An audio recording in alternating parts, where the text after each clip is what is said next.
the news that broke yesterday after our program, 9:04 a.m. Shams Charania, and then the Blazers confirmed it, announced the Trailblazers have signed Joe Cronin, their general manager, to a multi-year contract extension. Breaking news. Now, this isn't meant as a shot in any way. Sometimes when you say somebody's name and then go against something they say, people think it's a shot. This is not a shot. He's a friend of the program. Uh-oh. Sean Highkin noted that Jody Allen gave a rare public statement, but I believe my history suggests she has like 3 public statements in these press releases. And like the last, I think she gave one for the Bill Walton thing. Yeah. I don't even think she said it or wrote it, but like her name's in it and it's a written quote. Yeah. So it's not a rare public statement in my estimation, but the Trailblazers announced nonetheless that they have signed Joe Cronin to a multi-year extension.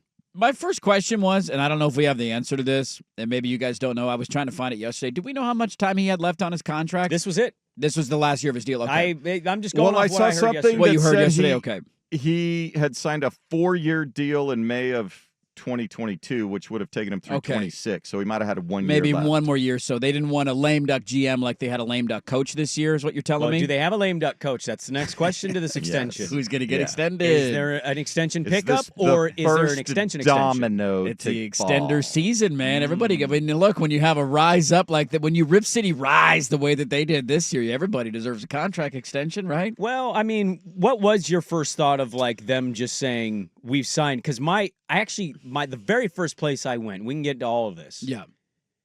I actually went to the Seahawk theory. I'm like, multi-year. When you guys hear multi-year, how many years is that in your brain? 3 to 4. More than 2, yes. Right. I went 3. What's the Seahawk theory? Yeah, the 2028 she's going to sell the team. That they're not signing people to longer than 3-year deals. Again, just a theory. There's just a theory. There's no proof or fact behind it. Joe, for all we know, could rise this thing from the ashes in which they burnt it down, and this could be a playoff team in the next handful of years, and he's still the general manager. And I'm not suggesting anything nefarious here. I'm just asking, multi-year, is that 3? Well, if the 3-year thing in the Seahawks is true, it's the same ownership group, kind of makes you wonder. That's where my brain went, actually, when I first saw this release. That's a very positive outlook on this situation because I think it would be a good thing long-term for the organization. It was a weird, I didn't expect this, so it came out of left field completely. I didn't know what his contract status was. Well, nobody did. Nobody did. Expected this. So you're just like, oh, okay. Except like people that are inside the organization. Like, all right, Joe Cronin got an extension. A couple thoughts that rattled around in my head. I think he's a very complicated figure in the Blazers right now and amongst the fan base. Because you think about the timelines that he has represented. I mean, he took over for O'Shea, and he was our knight in shining armor. He was our hero. Everybody hated Neil O'Shea. We were all ready to move on from Neil O'Shea. And here comes this, knight in shining armor. I'm going to save the day. I'm going to go so all in.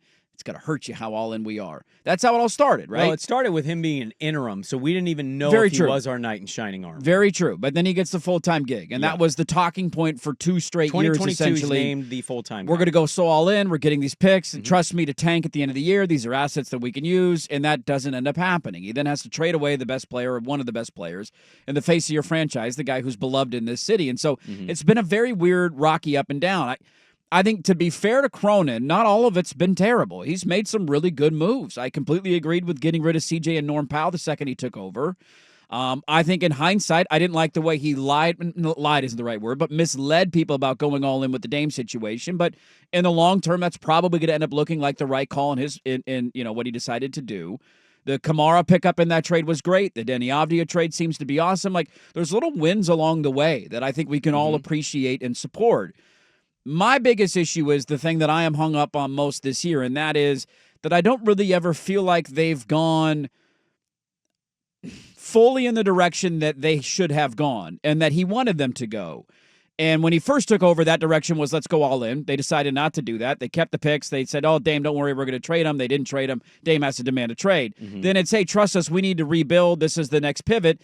And I don't feel like they ever fully embraced a rebuild. And that's where I continue to be hung up long term. And my biggest fear is this is an organization that wants to get back to stability and being a 7 seed in the playoffs because it's enough to keep this fan base engaged. It's enough to sell tickets. It's enough to keep people watching and buying merchandise and talking about the team without ever really having any grandiose plans on how you take that next step. Because this year was your opportunity. You have unbelievable pieces in place that Cronin has largely built, that if you just would have been able to tank and land a top 5 pick this year, that might have been the missing piece that you needed to fully take the next step in your rebuild. And I feel like you missed the mark on that, and I have a hard time getting over it when I analyze him as a general manager. Well, I think in retrospect, there's certainly by the way, do you remember what they got in the CJ trade?